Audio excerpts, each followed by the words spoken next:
بسم الله الرحمن الرحيم إن الحمد لله نحمده ونستعينه ونستغفره ونعوذ بالله من شرور أنفسنا وسيئات أعمالنا من يهده الله فلا مضل له ومن يضلل فلا هادي له وأشهد أن لا إله إلا الله وحده لا شريك له وأشهد أن محمدا عبده ورسوله يا أيها الذين آمنوا اتقوا الله حق تقاته ولا تموتن إلا وأنتم مسلمون يا أيها الناس اتقوا ربكم الذي خلقكم من نفس واحدة وخلق منها زوجها وبث منهما رجالا كثيرا ونساء واتقوا الله الذي تساءلون به والأرحام إن الله كان عليكم رقيبا يا أيها الذين آمنوا اتقوا الله وقولوا قولا سديدا يصلح لكم أعمالكم ويغفر لكم ذنوبكم ومن يطع الله ورسوله فقد فاز فوزا عظيما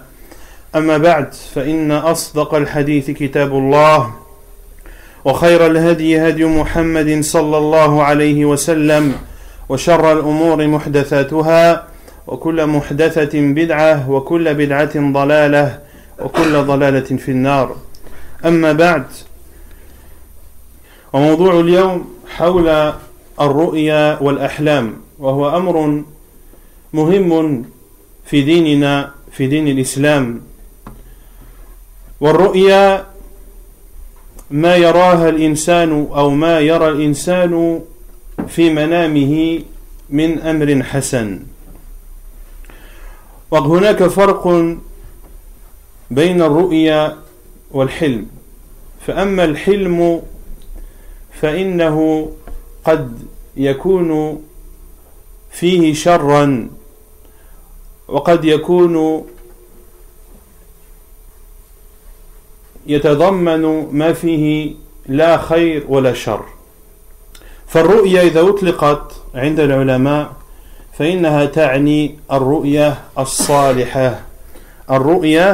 الصالحة واستدلوا بحديث النبي صلى الله عليه وسلم الرؤيا الصادق من الله والحلم من الشيطان الرؤيا الصادقة من الله الرؤيا الصادقة من الله والحلم من الشيطان فهنا النبي صلى الله عليه وسلم تكلم عن الرؤيا وأخبر بأنها من الله فالرؤيا إذن إذا أطلقت فإنها تعني ما فيه خير وما فيه بشارة وأما الحلم فهو من الشيطان نعوذ بالله من الشيطان. Le sujet d'aujourd'hui comporte sur les rêves et les visions et les rêves qui ont leur importance en islam et beaucoup n'ont pas beaucoup de connaissances concernant les rêves, concernant les visions, comment se comporter, comment les comprendre, comment les interpréter également. Il faut différencier en islam entre ar-ru'ya que je traduirai par la vision et al-hilm que je traduirai par le rêve. Quant à ar-ru'ya ou ar-ru'ya que je traduis par la vision, c'est celle qui ne comporte que du bien et c'est celle qui provient d'Allah subhanahu wa ta'ala. Quant aux rêves, ils proviennent du diable, c'est-à-dire qu'ils comportent des choses mauvaises, ce qu'on appelle des cauchemars. Mais les rêves englobent aussi les rêves qui sont neutres, c'est-à-dire qui ne comportent ni bonnes nouvelles, ni mauvaises nouvelles, qui sont totalement neutres. Et cette neutralité ou ce genre de rêve, c'est-à-dire qui ne sont ni des biens ni des maux, proviennent généralement de personnes qui réfléchissent beaucoup la journée et qui rêvent la nuit sur ce dont ils ont médité ou sur ce qui les a préoccupés ou ce qui a préoccupé leur esprit durant la journée. والرؤيا كما قلت لها أهميتها ومنزلتها في الإسلام فأما أهمية الرؤيا ومنزلتها في الإسلام فقد كان لأنبياء الله عليهم السلام مواقف ومن ذلك موقف إبراهيم عليه السلام أبو الأنبياء لما عزم على أن يذبح ابنه من أجل رؤيا رآها. وقد أخبر الله عز وجل بذلك في سورة الصافات، وقال عز من قائل: فلما بلغ معه السعي قال يا بني إني أرى في المنام أني أذبحك فانظر ماذا ترى قال يا أبت افعل ما تؤمر ستجدني إن شاء الله من الصابرين. فلما أسلم وتله للجبين وناديناه أن يا إبراهيم قد صدقت الرؤيا إنا كذلك نجزي المحسنين. وكذلك الرؤيا شغل جزءا كبيرا من قصة يوسف عليه السلام وما فيها من رؤيا الملك وكيف عبرها يوسف عليه السلام، وكذلك رؤيا صاحبي السجن. وجاء في سورة الأنفال أيضا رؤيا النبي صلى الله عليه وسلم في غزوة بدر أو قبل غزوة بدر.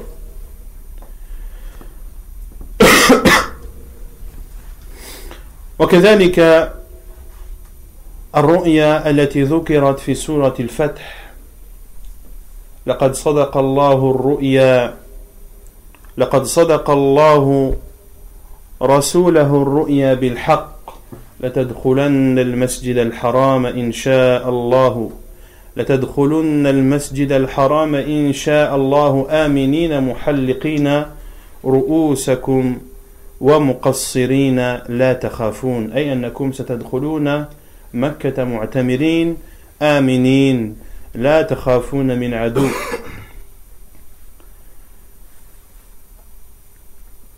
Et la vision a une importance en islam, il y a une grande place. Et les prophètes d'Allah subhanahu wa ta'ala et ses envoyés ont pris des positions fermes vis-à-vis des visions qu'ils avaient eues. Et l'on peut citer à titre d'exemple la vision qu'a eue Ibrahim alayhi salam lorsqu'il a vu en rêve qu'il égorgeait son fils Ismaïl, un fils qu'il a eu après un âge avancé. C'était un fils qu'il a eu après un âge avancé, et Allah Azza wa Jalla a dit dans Surat As-Saffat: puis quand celui-ci fut en âge de l'accompagner, c'est-à-dire quand Ismaïl alayhi salam a grandi et qu'il avait atteint l'âge dans lequel il pouvait accompagner son père et l'aider dans les différentes tâches, c'est-à-dire à partir du moment où cet enfant est devenu autonome et que son père puisse profiter de son aide et d'avoir enfin un enfant qui puisse l'aider dans ses tâches, car Ibrahim alayhi salam était âgé et il a vu en rêve qu'il devait sacrifier son enfant, cet enfant tant attendu, cet enfant presque inespéré. Et lorsque cet enfant a atteint l'âge désiré, Allah Azza wa Jal, où il a vu en rêve qu'il devait sacrifier son fils. Et Allah Azza wa Jal nous décrit cela dans Surat As-Saffat. Et Ibrahim alayhi salam a dit: ô mon fils, je vois en rêve ou en songe que je suis en train de t'immoler. Vois donc ce que tu penses. Et Ismaïl alayhi salam a répondu: ô mon père, fais ce qui t'est commandé. Tu me trouveras, si Allah le veut, parmi les endurants, parmi ceux qui patientent. Puis, quand ils se sont tous deux soumis à ce commandement d'Allah subhanahu wa ta'ala et qu'il ait placé le front de son fils par terre et qu'il s'apprêtait à le sacrifier, Allah Azza wa Jal a dit: وَنَادَيْنَاهُ أَيَّا إِبْرَاهِيمُ, nous l'avons appelé: ô Ibrahim, قَدْ صَدَّقْتَ الرُّؤْيَا, tu as confirmé la vision, c'est ainsi que nous récompensons les bienfaisants. Et il faut savoir que les visions des prophètes alayhimus salam sont des visions ou sont des révélations. Elles sont toutes vérités. Elles sont toutes vérités et elles sont considérées comme une révélation. C'est pour cela qu'Ibrahim alayhi salam a voulu sacrifier son enfant car il a vu en rêve qu'il le sacrifiait, donc il en a déduit que c'est ce qu'il devait faire et que c'était une révélation de la part d'Allah subhanahu wa ta'ala. Et ceci est propre aux envoyés et aux messagers d'Allah alayhimus salam, et ce n'est pas valable pour tous les êtres humains en dehors d'eux. Également, Allah Azza wa Jal, dans Surat Yusuf, a longuement parlé des rêves. Il a parlé du rêve du roi Al-Aziz et l'interprétation qu'en a fait Yusuf alayhi salam. De même qu'Allah Azza wa Jal nous a parlé des rêves des deux compagnons de fortune, ou les deux compagnons de cellule de Yusuf alayhi salam, qui eux aussi ont raconté leurs rêves et qu'a interprété eux aussi Yusuf alayhi salam. De même qu'Allah Azza wa Jal a parlé dans Surat Al-Anfal du rêve du prophète sallallahu alayhi wa sallam, lorsqu'Allah Azza wa Jal dit وَإِذْ يُرِيكَهُمُ اللَّهُ فِي مَنَامِكَ قَلِيلًا وَلَوْ أَرَاكَهُمْ كَثِيرًا لَفَشِلْتُمْ وَلَتَنَازَعْتُمْ فِي الْأَمْرِ وَلَكِنَّ اللَّهَ سَلَّمَ إِنَّهُ عَلِيمٌ بِذَاتِ الصُّدُورِ. Allah Azza wa Jal a fait voir à son envoyé Muhammad sallallahu alayhi wa sallam avant la bataille de Badr, que les polythéistes n'étaient pas en grand nombre. Et Allah Azza wa Jal dit dans Surat Al-Anfal: en songe, Allah te les a montrés peu nombreux. Car s'il te les avait montrés nombreux, vous auriez certainement fléchi. C'est-à-dire que si il avait été montré au prophète sallallahu alayhi wa sallam que ces polythéistes allaient être en grand nombre et que le prophète sallallahu alayhi wa sallam allait en informer par la suite ses compagnons, ils allaient peut-être délaisser le combat, ils allaient peut-être se résigner à ne pas aller affronter l'ennemi.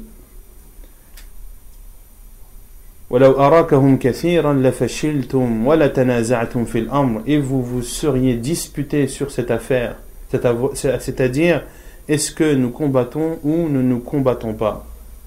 Mais Allah vous en a préservé. Allah vous a préservé de cette discorde et il a montré à son envoyé sallallahu alayhi wa sallam que les polythéistes allaient être en nombre minime, et cela les a encouragés et cela les a motivés radiyallahu anhum. Pareil, Allah Azza wa Jal parle du rêve qu'a fait le prophète sallallahu alayhi wa sallam lorsqu'il a vu en rêve que lui et ses compagnons étaient entrés à la mosquée de la Mecque. Certains avaient le crâne rasé, d'autres avaient le crâne ou avaient les cheveux raccourcis.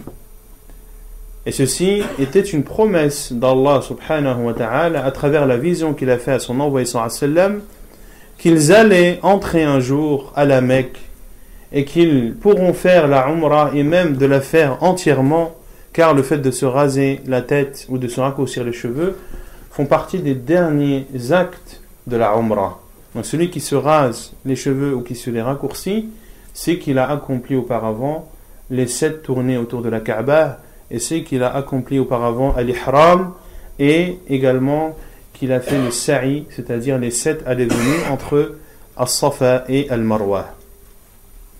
Et Allah Azza wa Jal a dit dans Surat Al-Fath, Surat la victoire, Allah a été véridique en la vision par laquelle il a annoncé à son messager: en toute vérité, vous entrerez dans la mosquée sacrée de la Mecque, si Allah le veut, en toute sécurité, ayant vos têtes rasées ou ayant coupé vos cheveux. Et Allah Azza wa Jal a comblé de bienfaits son envoyé Yusuf alayhi salam en lui enseignant l'interprétation des rêves, comme Allah Azza wa Jalla a dit وَكَذَلِكَ يَجْتَبِيكَ رَبُّكَ وَيُعَلِّمُكَ مِنْ تَأْوِيلِ الْأَحَادِيثِ. Et c'est ainsi qu'Allah te choisira et t'enseignera l'interprétation des rêves. Et le prophète sallallahu alayhi wa sallam a parlé des mérites de la vision pieuse en disant qu'elle fait partie, ou que c'est une partie parmi les 46 parties, ou c'est une composante de 46 parties de la prophétie. Donc, le sujet du rêve et de la vision pieuse a son importance en islam. Et de cette vision pieuse en découlent souvent des sagesses et des biens, comme le fait que Yusuf alayhi salam ait pu interpréter le rêve de ses deux compagnons de cellule. Cela a amené à ce qu'il interprète le rêve du roi, et cela a fait qu'il soit rapproché du roi Al-Aziz, et que par la suite il soit devenu celui qui avait en charge les richesses du pays, après avoir été un simple prisonnier. Et également le fait que le prophète sallallahu alayhi wa sallam ait vu dans la bataille, avant la bataille de Badr, que les polythéistes étaient en nombre minime, cela a fait en sorte que les compagnons étaient encouragés et qu'ils avaient la volonté et la motivation d'aller à la rencontre de l'ennemi. Également dans la sunna du prophète sallallahu alayhi wa sallam, dans le hadith d'Abdullah ibn Zayd et de Omar ibn al-Khattab radiyallahu anhuma, lorsqu'ils ont vu en rêve comment faire l'adhan, ils ont informé de cela au prophète sallallahu alayhi wa sallam, qui a approuvé, et c'est ainsi que l'adhan, l'appel à la prière, ainsi que l'iqamah ont été légiférés en islam. وبالنسبة لكون الرؤية فإنها كما قال النبي صلى الله عليه وسلم هي جزء من 46 جزءا من النبوة.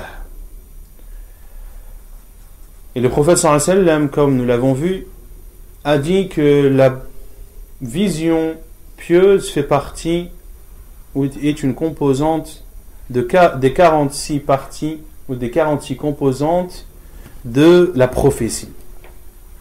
Et il faut savoir qu'à ce sujet, il y a beaucoup de hadiths ou beaucoup de versions qui citent des nombres différents. Par exemple, dans un hadith, le prophète sallallahu alayhi wa sallam a dit Ar-ru'ya al-hasana min ar-rajul as-salih juz'un min 46 juz'an min an-nubuwah.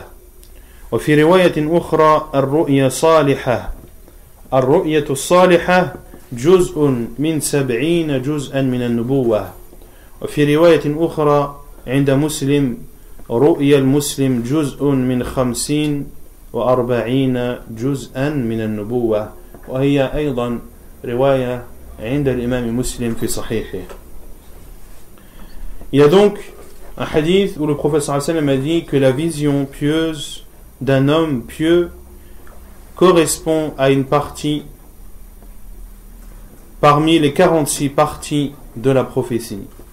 Et dans une autre version, la vision pieuse fait partie, ou est une partie des 70 parties de la prophétie. Et dans une autre version, la vision pieuse du musulman fait partie, ou est une partie des 45 parties de la prophétie.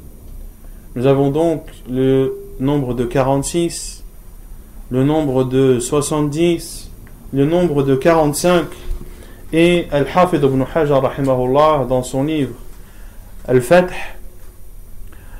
a répertorié toutes les versions et a dit rahimahullah que, en rassemblant toutes les versions, elles commencent de 25 parties et elles vont, ou le nombre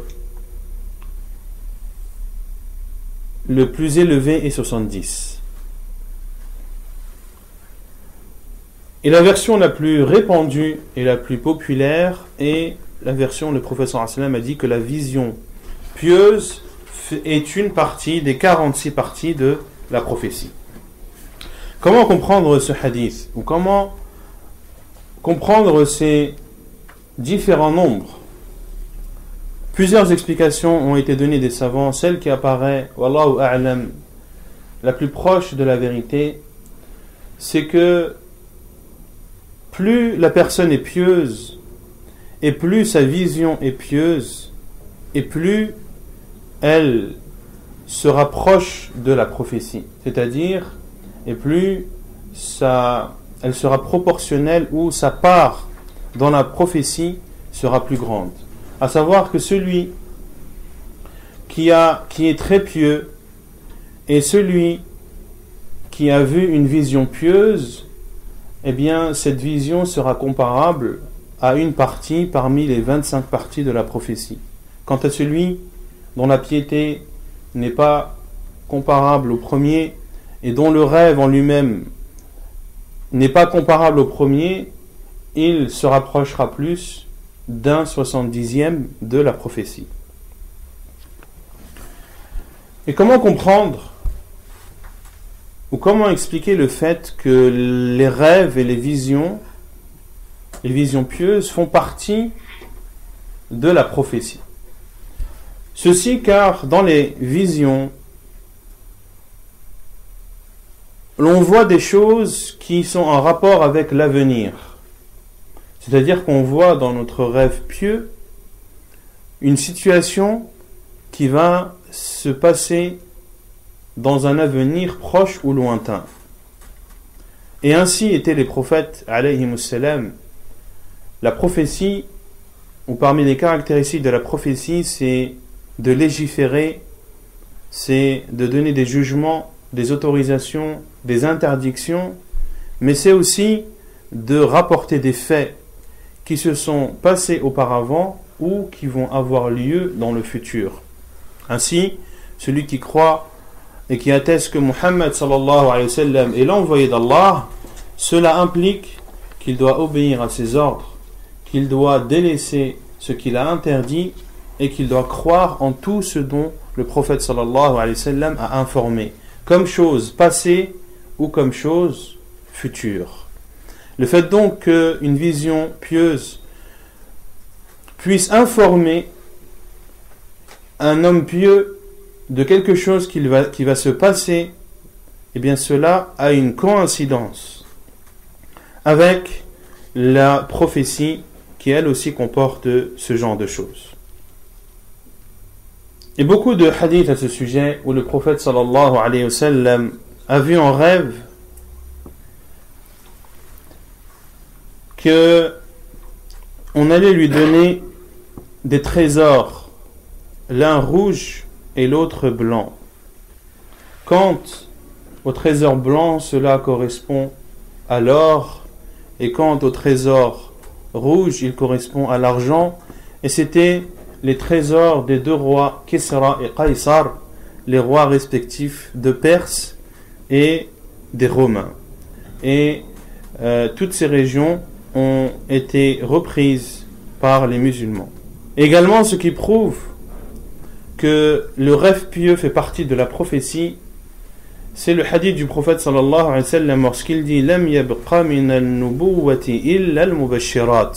Il ne reste de la prophétie que les bonnes nouvelles.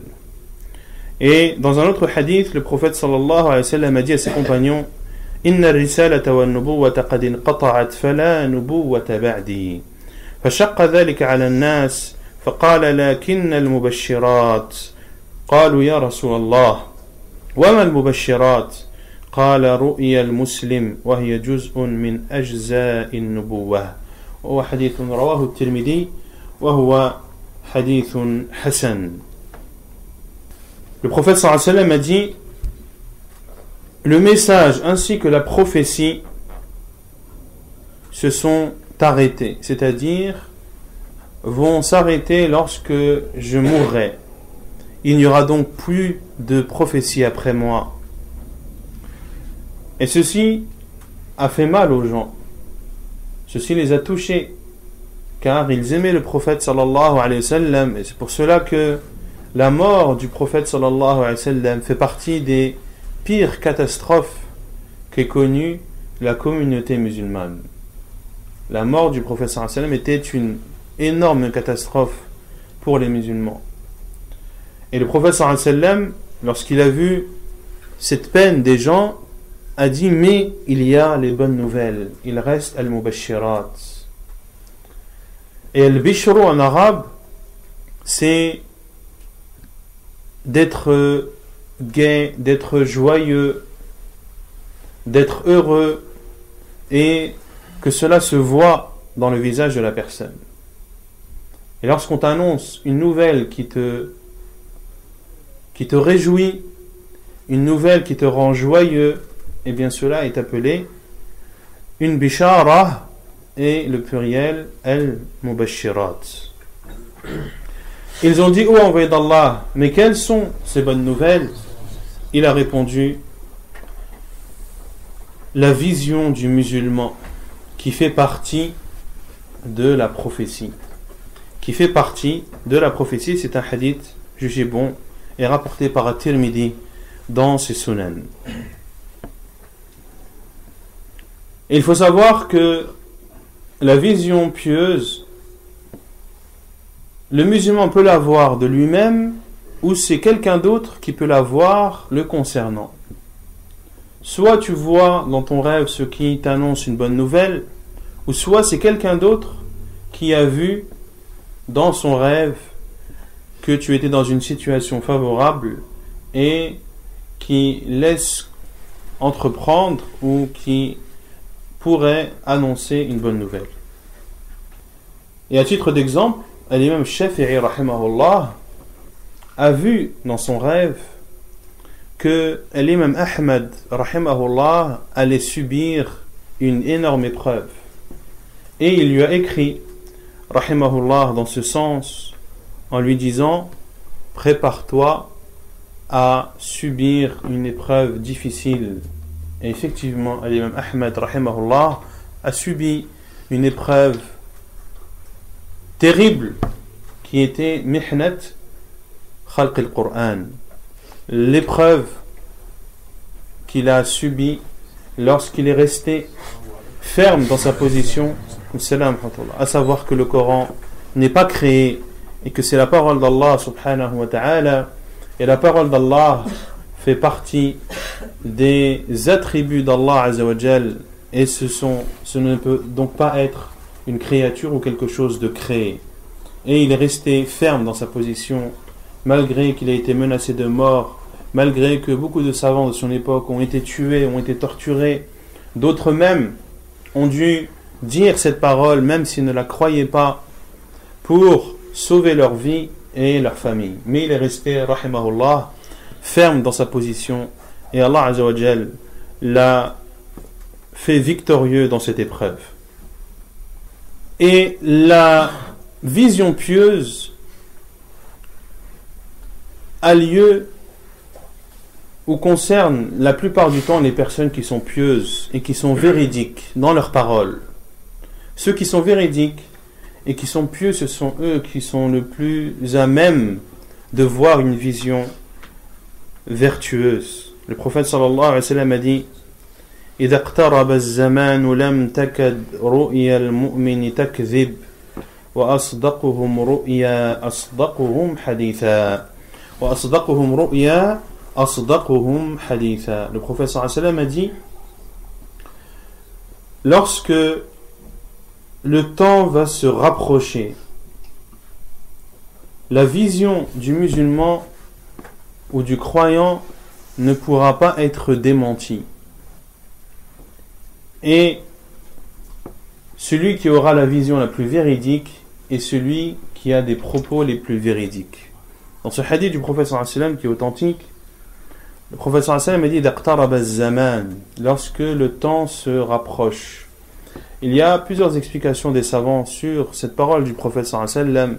Certains ont dit c'est lorsque la nuit où la durée de la nuit est égale à celle de la journée. Autrement dit, en hiver, lorsque les nuits sont longues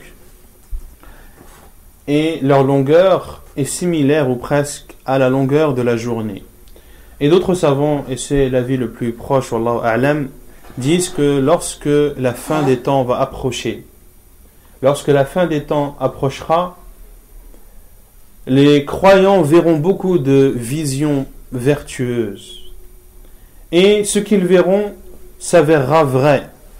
C'est-à-dire qu'il y aura très peu de visions qui seront fausses. Et le prophète sallallahu alayhi wa sallam a dit, parmi ces croyants qui verront ces visions, la vision la plus véridique sera à celui qui a à celui qui est véridique dans ses paroles. À celui qui est véridique dans ses paroles. Et on peut comprendre de ce hadith du prophète sallallahu alayhi wa sallam que la fin des temps sera difficile. Que la fin des temps sera difficile et que les personnes qui désobéiront à Allah azza wa jalla seront en plus grand nombre que celles qui lui obéissent et que les gens seront éprouvés et tentés, et Allah azza wa jalla va accorder aux croyants des bonnes nouvelles à travers les rêves, ceci pour les soutenir, ceci pour les encourager, ceci pour leur donner la certitude et pour les raffermir dans le chemin, le seul qu'ils ont pris et qui amène à Allah subhanahu wa ta'ala. Il y a donc une corrélation entre la véracité d'une vision et le comportement de la personne. Les deux sont liés. Plus tu es pieux, plus tu es véridique, et plus tu feras des rêves qui seront pieux et véridiques. وأنواع الرؤيا ثلاثة كما قال النبي صلى الله عليه وسلم بشرى من الله عز وجل ورؤيا مما يحدث الإنسان به نفسه ورؤيا من تحزين الشيطان فإذا رأى أحدكم ما يكره فلا يحدث به وليقم وليصلي والقيد في المنام ثبات في الدين والغل أكرهه رواه البخاري في صحيحه. Et les sortes de rêves, comme je l'ai dit, de songes, sont au nombre de 3. Il y a une bonne nouvelle provenant d'Allah, comme l'a dit le prophète sallallahu alayhi wa sallam. Il y a la vision qui provient de ce que la personne ou qui provient du fait que la personne a beaucoup réfléchi et y a beaucoup pensé dans la journée. Et une vision qui provient du diable et qui a pour but de rendre triste la personne qui en est victime. Et le prophète sallallahu alayhi wa sallam a dit, et si l'un d'entre vous voit ce qu'il déteste, qu'il n'en parle pas, qu'il se lève et qu'il prie. Et il a dit sallallahu alayhi wa sallam, wal qaydu fil manami thabatun fid din. Al qaydu fil manam, le fait d'être attaché, d'avoir les mains attachées dans un rêve, cela prouve le fait d'être raffermi dans la religion. Celui qui se voit attacher les mains dans un rêve, le prophète sallallahu alayhi wa sallam a dit thabatun fid din, cela prouve que c'est une personne qui est ferme dans sa religion et qui a une foi ancrée et qui ne peut pas être ébranlée. Et le prophète sallallahu alayhi wa sallam a dit wal ghullu akrahu. Al-ghull, c'est le fait d'avoir un carcan au cou. C'est le fait d'avoir un carcan au cou ou d'avoir les mains attachées au cou. Et le prophète sallallahu alayhi wa sallam a dit, et cela je le déteste. Et cela je le déteste. Et il faut savoir que, comme je l'ai dit, les visions pieuses apparaissent ou se manifestent chez les personnes qui sont pieuses, mais elles peuvent aussi se manifester, et ceci est extrêmement rare, chez les non-musulmans. Chez les non-musulmans. Quant aux pervers et à ceux qui ne sont pas pieux, leurs visions sont mitigées. Elles comportent une partie de vérité et beaucoup de mensonges.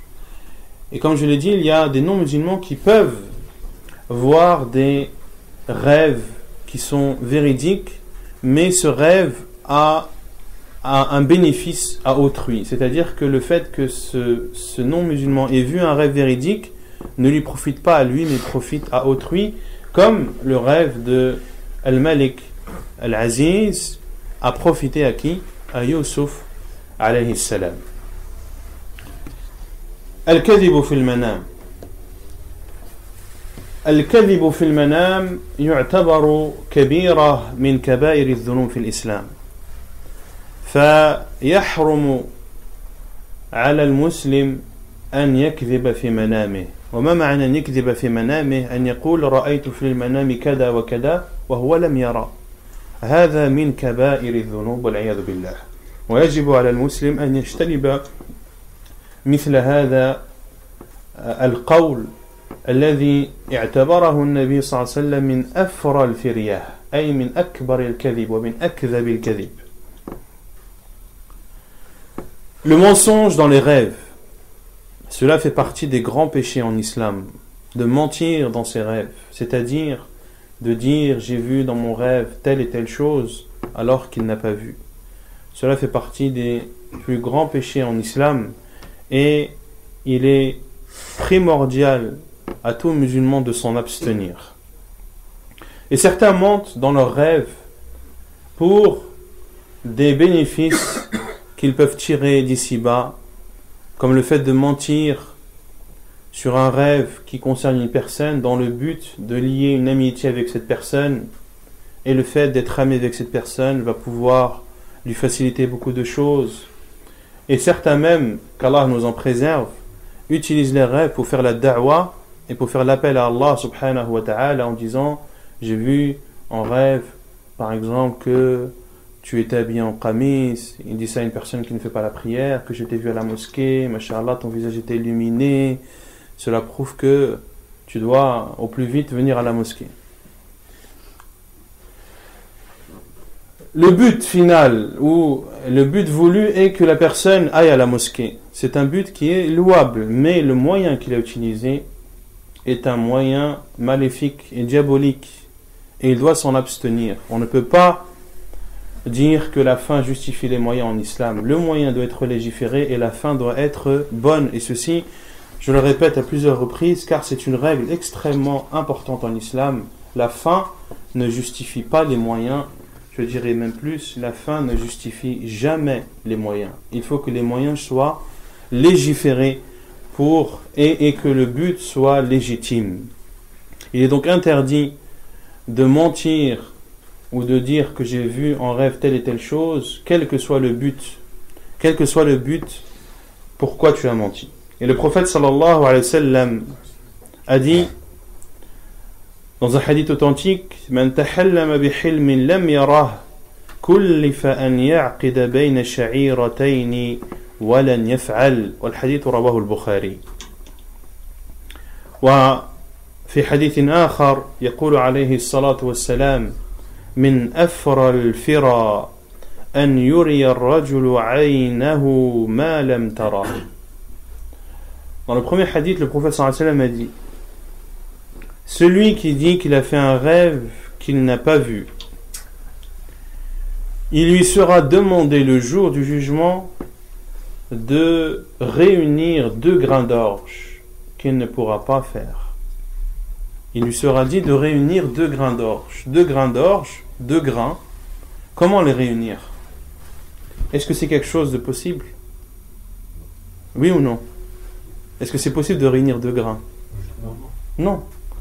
Et les savants appellent cela at-ta'liq bil muhal, c'est-à-dire que ceci est lié à quelque chose d'impossible.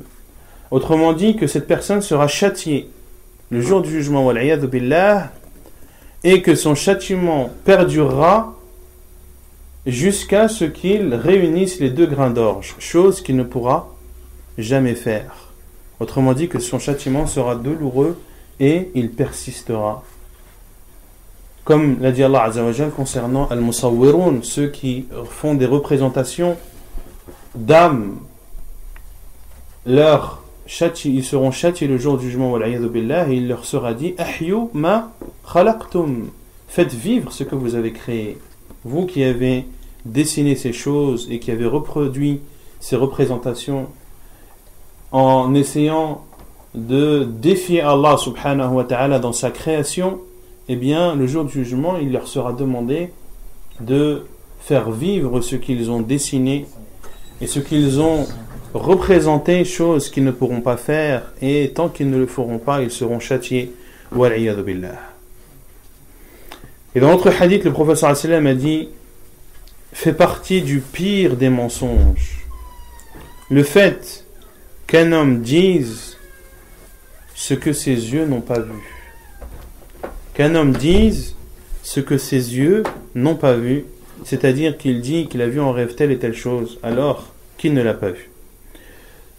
Il est demandé donc à chacun des musulmans de prendre garde à cela et de ne pas mentir dans ses rêves, car cela fait partie des grands péchés en islam. Et la preuve que cela fait partie des grands péchés, comme le disent les savants, la définition d'un grand péché, c'est un péché que tu fais dans lequel il y a un châtiment ou une peine dans cette vie d'ici-bas, ou un châtiment propre à lui dans l'au-delà, c'est-à-dire un châtiment propre à cette désobéissance dans l'au-delà. Et ici, effectivement, celui qui a menti dans son rêve, son châtiment est spécifique à lui, c'est-à-dire qu'il sera châtié jusqu'à ce qu'il réunisse 2 grains d'or. C'est donc un châtiment qui lui est propre. Cela fait donc partie des grands péchés en islam qui, pour être pardonnés d'Allah subhanahu wa ta'ala, doivent être suivis d'un repentir sincère.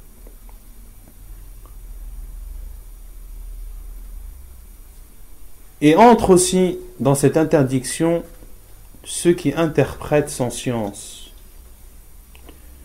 Il y a celui qui ment dans le rêve, il y a aussi celui qui interprète les rêves sans science. Et il faut savoir qu'interpréter les rêves sans science est équivalent à faire une fatwa sans science. Et le fait de faire une fatwa sans science est un grand péché aussi. De parler sans science revient à mentir sur Allah et sur son envoyé sallallahu alayhi wa sallam. Il faut donc s'en abstenir, et ce hadith englobe aussi ce genre de personnes. Car beaucoup pensent, ou lorsqu'on leur dit le rêve, ils donnent des explications et on verra les caractéristiques que doit avoir la personne qui peut interpréter des rêves.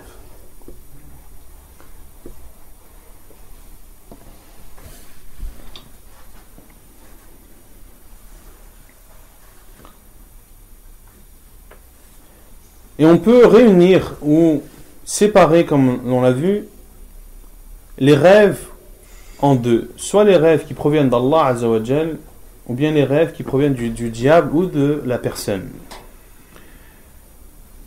Et à ce sujet, le prophète sallallahu alayhi wa sallam a dit, Inna ar-ru'ya thalath, minha ahawilun min ash-shaytan, liyahzuna biha ibn Adam, wa minha ma yahumu bihi ar-rajulu fi yaqadatihi, فيراه في منامه ومنها جزء من 46 جزءا من النبوة.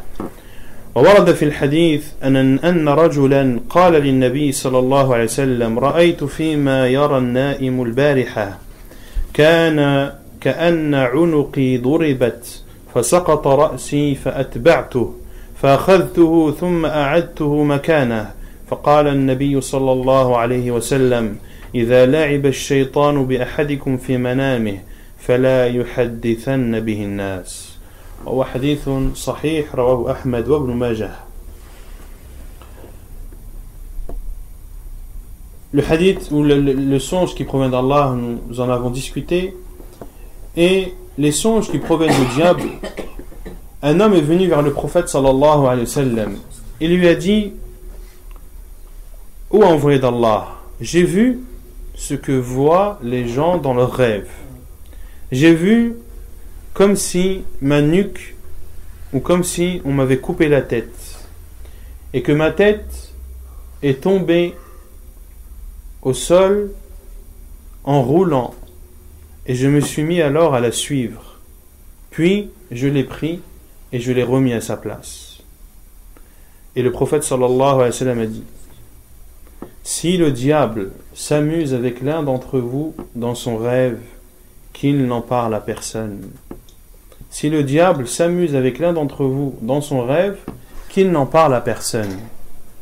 Comme on a vu, le but du diable dans les mauvais rêves dont il est à l'origine est le fait de rendre malheureux une personne, de le mettre dans un état de détresse, dans un état de tristesse. Comme cet homme au temps du prophète sallallahu alayhi wa sallam qui a vu dans son rêve qu'on lui coupait la tête, que sa tête roulait par terre et qu'il la suivait, puis qu'il la remise à sa place. Ceci pour déstabiliser la personne et pour faire entrer en elle des interrogations, des suspicions, de la peur, de la crainte, etc. etc. Et le prophète sallallahu alayhi wa sallam a dit, lorsque le diable joue avec l'un d'entre vous, c'est-à-dire que le diable prend cela comme un amusement et que cela le réjouit de s'amuser ainsi avec les fils d'Adam. Et le prophète sallallahu alayhi wa sallam a dit de ne pas raconter ce rêve aux gens. Et on verra aussi par la suite les autres actes qu'il est recommandé de faire lorsque l'un d'entre nous est amené à avoir un cauchemar.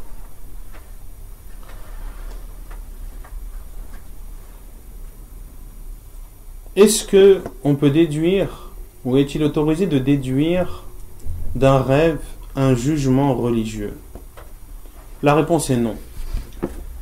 En islam, les sources desquelles nous puisons les règles juridiques et les jugements juridiques sont le livre d'Allah, sont la sunna du prophète sallallahu alayhi wa sallam, sont l'unanimité des savants et sont al-qiyas, l'analogie. Ce sont les 4 sources reconnues en islam comme étant les sources desquelles nous pouvons puiser des jugements juridiques.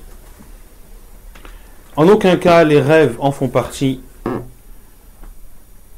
comme peuvent le prétendre certains soufis qui des rêves en déduisent beaucoup de choses et ils en déduisent même des informations ayant attrait à la croyance au layad billah. Et aussi pour soutenir et pour légitimer les nombreuses innovations dont qu'ils commettent. Et comme on a vu au début du cours, au début de la conférence, les seules visions desquelles on peut déduire des jugements sont les visions des prophètes et messagers d'Allah subhanahu wa ta'ala. Tu n'entendras donc jamais dire un savant, lorsqu'il est questionné, le jugement sur telle chose, par exemple, est licite, et la preuve est le rêve qu'a fait un tel jour. Non, jamais vous n'entendrez un savant de l'islam parler de la sorte. Et certains peuvent dire, vous dites cela alors que l'adhan, l'appel à la prière, et la base était le rêve de Omar ibn Khattab et de Abdullah ibn Zayd. Comment répondre à cela? La réponse est l'adhan et l'iqama, qui sont les appels à la prière. Ils ont fait partie de l'islam. À partir du moment où Abdullah ibn Zayd et Omar ibn Khattab ont vu leur rêve, ou à partir du moment où le prophète sallallahu alayhi wa sallam a accepté cela. Qu'il a accepté, car la sunna du prophète sallallahu alayhi wa sallam, ce sont, pour résumer, c'est tout ce que le prophète sallallahu alayhi wa sallam a dit, a fait ou a laissé faire. Et le fait de laisser faire fait partie de l'iqrar. Et cela fait partie de la sunna du prophète sallallahu alayhi wa sallam. Ainsi, lorsqu'une situation avait lieu devant le prophète sallallahu alayhi wa sallam et que le prophète sallallahu alayhi wa sallam n'ait rien dit, cela prouve que cette chose est licite et légiférée. Car il y a la règle en islam qui dit La yajuzu ta'khirul bayan 'inda al-haja. Il est interdit de reculer ou de retarder l'explication dans le moment où cela est voulu, ou quand il y en a le besoin. Il est interdit de retarder une explication lorsque le besoin est signifié.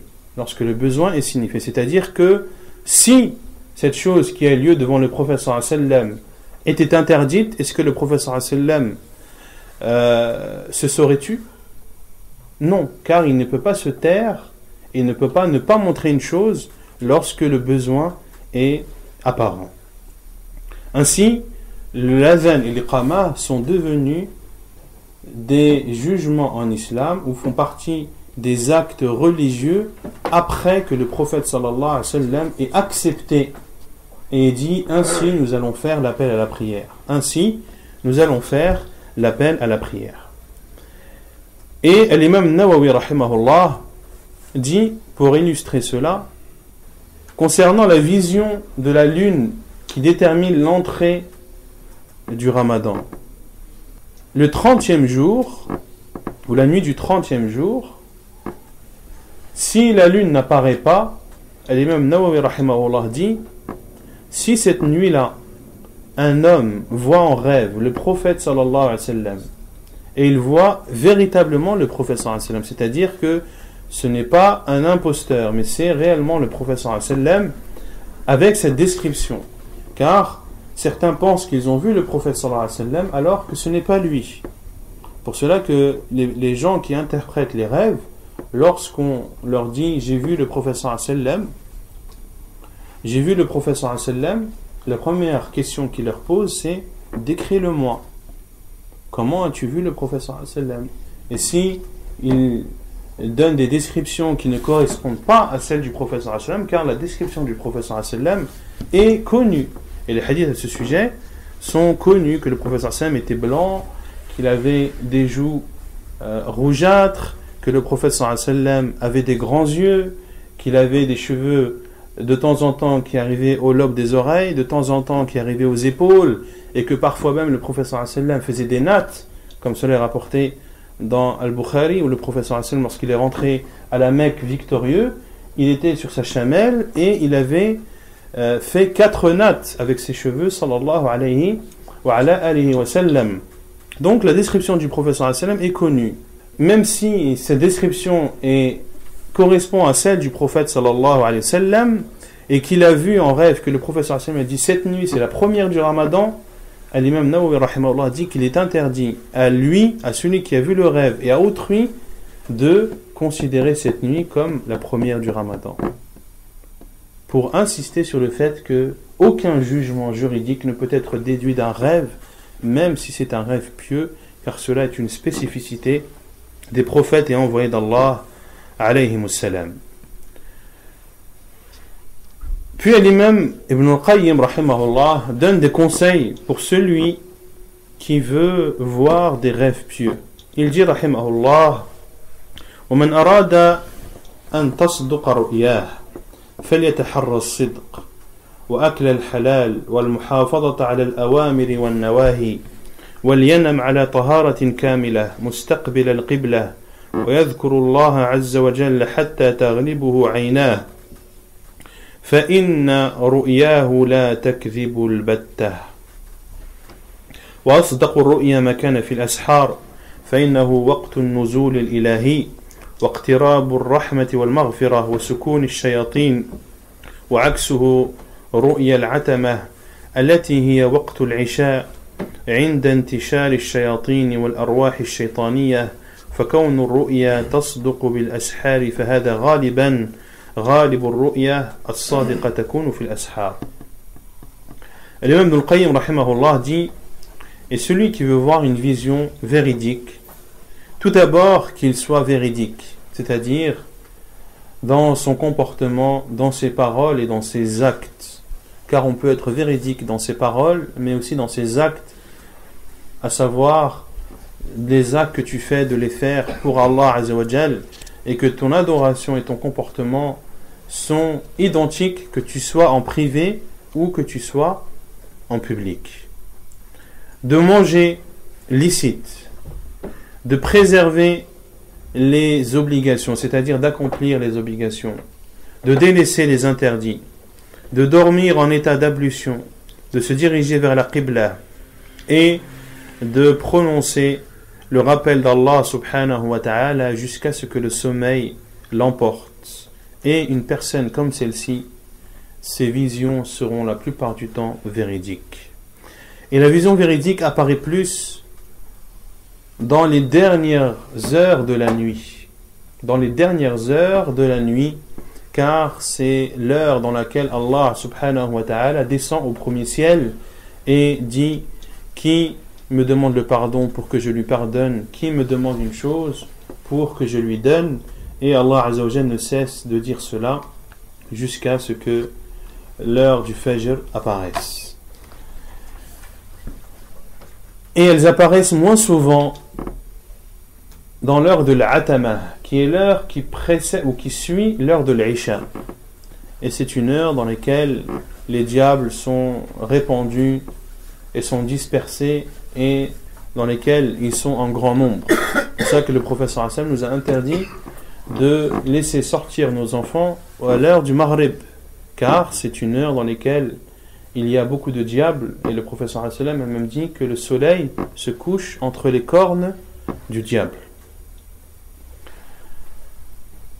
Comment se comporter pendant une vision pieuse? Le prophète sallallahu alayhi wa sallam a dit: إذا رأى أحدكم رؤيا يحبها فإنما هي من الله فليحمد الله عليها وليحدث بها وإذا رأى غير ذلك مما يكره فإنما هي من الشيطان فليستعذ من شرها ولا يذكرها لأحد فإنها لا تضره. وقال عليه الصلاة والسلام: إذا رأى أحدكم حسنة فليبشر ولا يخبر إلا من يحب. Le professeur Hassan a dit: lorsque l'un d'entre vous voit une vision véridique et pieuse qu'il aime, alors elle provient d'Allah. Qu'il remercie Allah pour cette vision et qu'il en parle. Et si l'un d'entre vous voit ce qu'il déteste, cela provient du diable. Qu'il demande la protection d'Allah contre cette vision et qu'il ne la divulgue à personne ou qu'il ne la décrit à personne. La tadurru. En faisant cela, elle ne lui portera pas préjudice. Et le professeur sallallahu alayhi wa sallam a dit dans un autre hadith: si l'un d'entre vous voit un bien, qu'il annonce la bonne nouvelle et qu'il en informe ceux qu'il aime. Pour résumer les comportements à avoir lorsque l'un d'entre nous voit une vision pieuse: tout d'abord, de remercier Allah subhanahu wa ta'ala. Deuxièmement, de demander à Allah azza wa jal que cette vision devienne réalité. Puis, d'en informer les personnes que tu aimes. N'informe pas n'importe qui, car il y a peut-être des personnes qui sont jaloux de toi. Il y a peut-être des personnes qui te veulent du mal. Et celui qui voit une mauvaise vision, beaucoup de choses sont rapportées dans la sunna du prophète sallallahu alayhi wa sallam, entre autres de demander la protection d'Allah contre cette mauvaise vision ou contre ce mauvais rêve ou ce cauchemar, puis de demander la protection d'Allah contre le diable, puis d'insuffler ou de poustillonner à 3 reprises à sa gauche, car cela rabaisse et humilie le diable. Quatrièmement, de ne raconter ce cauchemar à personne. Cinquièmement, de prier lorsqu'il se réveille de son sommeil, comme l'a dit le prophète sallallahu alayhi wa sallam, qu'il prie, car la prière fait fuir les diables. Et sixièmement, de changer de côté. Si tu dormais sur le côté droit, alors dors sur le dos. Et quant à celui qui se lève ou qui se réveille en sursaut et qui est effrayé par son cauchemar, le prophète sallallahu alayhi wa sallam nous a enseigné de dire une invocation: A'udhu bi kalimatillahi tammah min ghadabihi wa min sharri ibadihi wa min hamazati shayatin wa an yahdurun. Oh Allah, je demande la protection, je demande par les paroles complètes d'Allah la protection contre son courroux, contre la colère d'Allah et contre le mal de ses serviteurs et contre les insufflations des diables et contre leur présence, c'est-à-dire contre la présence des diables à sa proximité. Et ceci fait référence à la parole d'Allah subhanahu wa ta'ala dans Surat al-Mu'minun, وَقُلْ رَبِّ أَعُوذُ بِكَ مِنْ هَمَزَاتِ الشَّيَاطِينِ وَأَعُوذُ بِكَ رَبِّ أَنْ يَحْضُرُونَ. Ô Allah, je cherche ta protection contre les incitations des diables et je cherche ta protection, ô Seigneur, contre leur présence, contre la présence de ces diables. Inch'Allah, on va traiter le dernier point, et par ceci on terminera bi'idhnillah, qui est le point concernant l'interprétation des rêves. Et c'est un point important dans lequel il faut avoir un minimum de notions. L'interprétation des rêves, c'est-à-dire de pouvoir expliquer une vision et de pouvoir dire ce qu'elle signifie. Et souvent les visions informent d'une chose qui va se produire dans l'avenir, proche ou lointain. Tout d'abord, il faut savoir que l'interprétation des rêves n'est pas une science qui s'apprend. Il n'y a pas de règles que l'on suit. C'est ce que les savants appellent al-ilham, c'est-à-dire un don qu'Allah Azza wa Jal accorde à la personne. Mais cette personne, ce ne doit pas être n'importe laquelle. Tout d'abord, il doit connaître, ce doit être une personne qui a de la science, qui doit connaître le livre d'Allah, connaître les hadiths du prophète sallallahu alayhi wa sallam, connaître la langue arabe. Et en aucun cas, il est permis à quiconque d'interpréter les rêves. Pour cela qu'il a été dit à l'imam Malik rahimahullah, est-il autorisé à quiconque d'interpréter les rêves? Et il a répondu rahimahullah, abin nubuwati yul'ab, joue-t-on avec la prophétie? Joue-t-on avec la prophétie en autorisant à quiconque d'interpréter les rêves, car les rêves sont une partie, ou les visions pieuses sont une partie de la prophétie. Et il a dit rahimahullah, ثم قال الرؤيا جزء من النبوة فلا يلعب بالنبوة. La vision fait partie de la prophétie et il ne faut pas jouer avec la prophétie.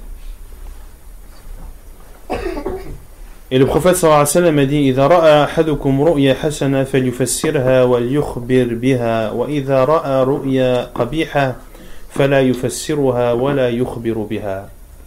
Et l'interprétation des rêves a lieu concernant les visions pieuses. C'est celles-ci qui doivent être expliquées. Et en aucun cas expliquer un cauchemar. Comme l'a dit le prophète sallallahu alayhi wa sallam, lorsque l'un d'entre vous voit une vision bonne, qu'il l'interprète et qu'il l'en informe. Et celui qui a vu une vision mauvaise, qu'il ne l'interprète pas et qu'il n'en informe pas autrui.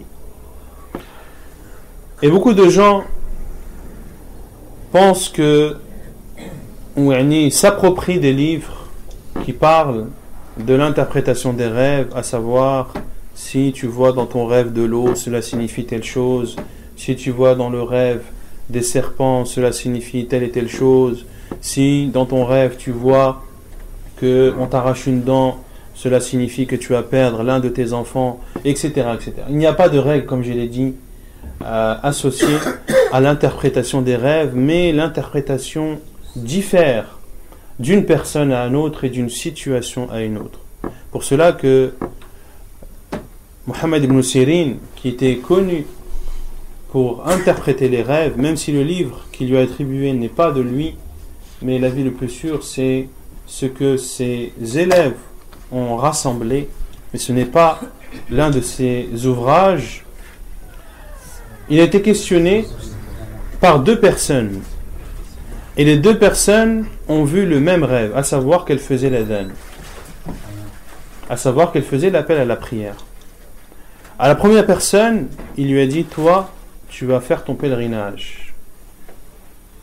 Et à la deuxième personne, il lui a dit, toi, ta main va être coupée car tu es un voleur. Il a été dit à Muhammad ibn Sirin, comment as-tu dit à celui-ci qui va faire le hajj et à l'autre que sa main va être coupée car c'est un voleur, alors qu'ils ont fait les mêmes rêves. Il a répondu, quant au premier, j'ai vu que c'était une personne pieuse. Et Allah Azza wa Jalla a dit وَأَذِّنْ فِي النَّاسِ بِالْحَجِّ يَأْتُوكَ رِجَالًا, et appelle les gens au pèlerinage, ils viendront. J'en ai donc déduit que cet homme allait faire son pèlerinage. Quant à l'autre, j'ai vu que ce n'était pas une personne bonne, que c'était une personne mauvaise. Et Allah subhanahu wa ta'ala a dit dans Surat Yusuf ثُمَّ أَذَّنَ مُؤَذِّنٌ أَيَّتُهَا الْعِيرُ إِنَّكُمْ لَسَارِقُونَ. Puis, Allah Azza wa Jalla a dit dans Surat Yusuf, puis un crieur cria et dit ô vous les caravaniers, vous êtes des voleurs. Et j'en ai donc déduit que cet homme était un voleur et qu'il allait être réprimandé pour ce vol. Cela prouve donc qu'il n'y a pas de règle bien spécifique concernant l'interprétation des rêves et que la personne qui interprète doit être une personne de science qui est connue pour interpréter les rêves et qui doit connaître la langue arabe et les hadiths du prophète sallallahu alayhi wa sallam, car beaucoup de hadiths du prophète sallallahu alayhi wa sallam parlent de certains cas et de certaines interprétations. Comme on l'a vu tout à l'heure, le fait d'avoir les mains attachées signifie d'être ferme dans sa religion. Et également de connaître la description du prophète sallallahu alayhi wa sallam, par exemple, pour pouvoir déceler ou pour pouvoir savoir si la personne a effectivement vu l'envoyé d'Allah ou si il ne l'a pas vu. Il n'y a donc pas de règle et l'interprétation diffère en fonction des personnes et en fonction des situations. ونكتفي بهذا القدر وسبحانك اللهم وبحمدك أشهد أن لا إله إلا أنت أستغفرك وأتوب إليك.